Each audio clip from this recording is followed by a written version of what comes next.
غير مفهوم هذا التهميش الذي طال الفنان الكبير عثمان عليوات في المهرجان الدولي للفيلم العربي بوهران. فنان لم يكن عابرا في حياتنا، بل كان جزءا من لحظات ضحكنا، من جلساتنا العائلية، من ذاكرة البساطة والفرح التي تجمع الجزائريين.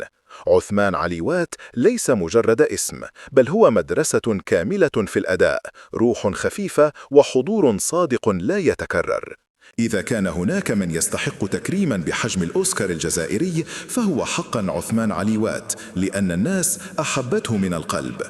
التكريم ليس حفلة ولا صورة أمام عدسات، بل هو عرفان ووفاء، وحين يغيب الوفاء عن أهل العطاء يصبح الصمت جرحا. مؤلم حقا أن نرى من رسم البسمة في وجوه الملايين يترك في زاوية النسيان، وموجع أن يتم تكريم البعيد قبل القريب. ففي اللحظة التي يتم فيها تقدير كل من هب ودب، تأكد أنه تم دفنك حيا في بلادك للأسف.